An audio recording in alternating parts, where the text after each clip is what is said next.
Welcome to another edition of Plugin Police and Too Many Plugins, the YouTube channels. Today we're going to have a talk about a song that's already 30 years old, Show Me Love by Robin S. This song came out in October of 1990, and if I'm not wrong, I think it was again remixed in 1993. It was on the album of Robin S., the debut album of the same shape in 1993. It helped to make house more mainstream. I agree with that completely. I think this is one of the most iconic tracks that has literally made house more pop or radio competitive, let me say it like that, together with tracks as the group Technotronic, Pom Pom the Jam, and This Beat is Technotronic. And then also the KLF, What Time is Love, were also tracks that were really radio compatible, and they were very poppy all of a sudden. So, here it says also, it has lots of R&B and pop influence in here. Why I'm talking about this track is because this track, first of all, it's a masterpiece in production, but actually a pretty simple track if you listen to it in terms of instruments, not in terms of voice, because in terms of voice it's another story. It's actually quite complex. Being really released in 1999, but being a big hit in 1993 on the album of Robin S. on Champion Records. It came first out in the UK. Producers Alan George, the songwriter, and Freddie McFarlane on Champion Records in the United Kingdom. In 1982, it was remixed by the Swedish house production duo Stonebridge and Nick Nice, and re-released in many European countries as well as the United States and Japan. This was a huge hit, this track. Why am I so much talking about this track? It's for two reasons. One, of course, the production is an excellent production. You can learn a lot from this track, even if you take away the vocal and you just listen to the actual house arrangement. It's absolutely a fantastic a masterpiece. But what I think is even more a masterpiece in this track, I cannot really find here who remastered it. I mean, you have to see how iconic this track is. It has its own wiki page article, really big, really long. But I cannot find here the name of the person who actually the music videos hereby is Millicent Sheldon, and then over here somewhere it mentions. Let me see if I can find that. There was a bunch of new mixes made of it. Let me see if I can still find it over here. Record executive Joey Carvalho. He made a remix also on Atlantic Records for it. Cannot really find over here who mastered this track, but I remember somebody. I think it was Dr. Mix, if I'm not wrong, that in one of his videos he's there with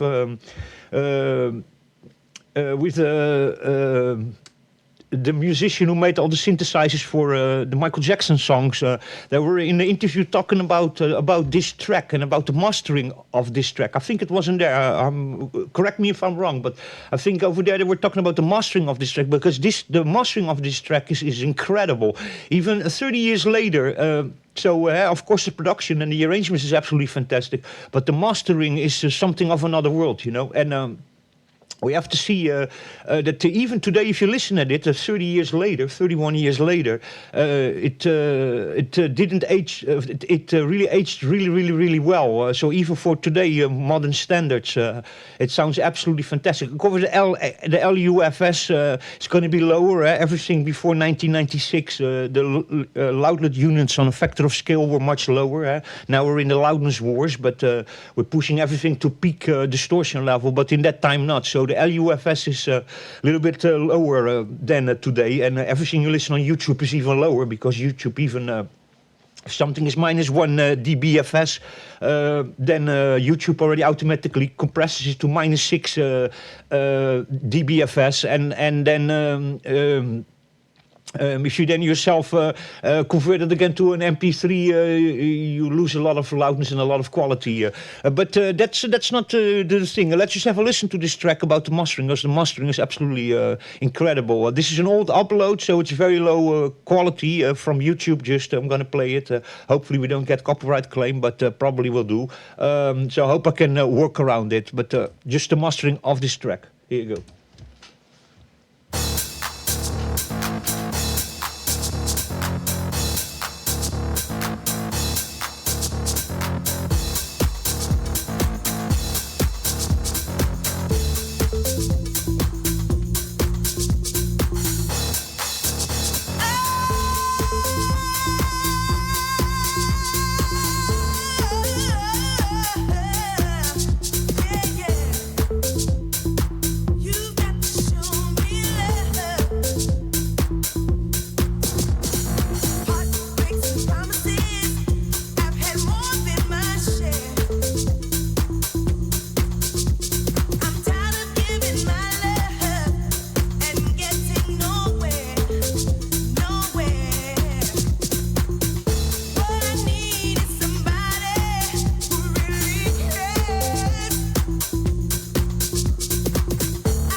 So there you go. That actually, I take it back. The LUFS is actually very, very big of this track, being such an old track. It has a very high loudness units on a factor of scale, and true peak is minus 3.3 dB.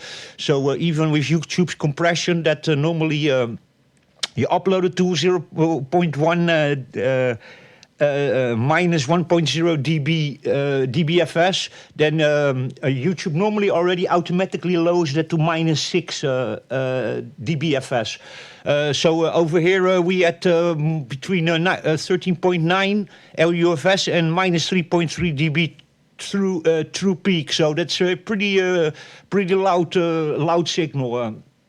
And the loudness is complicated. I don't think a loudness that you can just put everything very high and that you have a loud track, because it doesn't really work like that, you know. Just push everything to clip level and you have loudness. It doesn't work like that. You have to use a lot of equalization, and you have to make sure that that you also how do you call that? Keep on having dynamics in it, you know, because you can put something really loud, but it has no dynamics in it, then it's completely trash, you know. So very complicated, but this is an absolutely brilliant mastering. This it all just glues completely together. The house instruments and the bass drum and the kick drum and everything just becomes, with the voice, becomes one. And if you start paying attention to the timing in the voice according to the bar, so the grid on the sequences, it's absolutely fantastic. And also the quality of the actual master. It sounds really good, and everything just glues perfectly together. So I think we can learn a lot from. Remember, these guys didn't that really DSP or very primitive DSP, digital signal processing, and Cubase. Probably most of this mastering, the arrangement probably was done by using MIDI and Atari ST or something and stuff like that, but you know, and then controlling several synthesizers and keyboards and drum machines and stuff. But the vocal and the actual mastering probably was all just done with an effects chain with analog compressors and channel strips and stuff, and it absolutely sounds absolutely fantastic. So I think we can learn a lot of this also if you talk about analog outboard gear and also about producing house music, a little bit more popular pop house music. You can learn a lot from this track, because the track is in his instruments and in his arrangement quite basic, actually, and then but with the voice over it and the mastering, it's absolutely for me, it's a masterpiece. This both the production, the arrangement, and especially the mastering, we can learn a lot from this. So that's my little thing about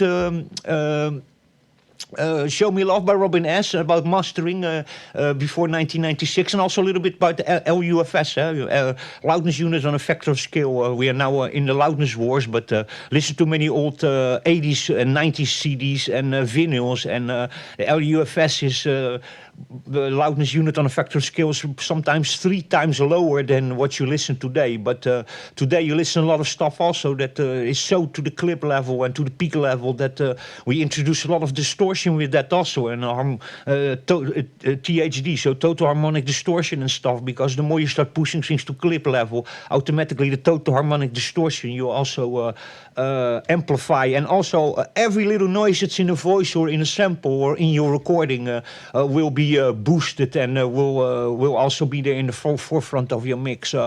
Very clean mix. We can learn something of this. This aged really like a fine wine, this track, and even today you listen to it both on a CD or even when you're driving your car on a radio station. Doesn't matter if it's AM or FM. It just sounds so good and so licked. So absolutely masterpiece in mastering, in my opinion, and also the production. But for me, especially the mastering, it's really a masterpiece. This. So there you go. Until the next time, stay safe, take care. I'll catch you in the next one.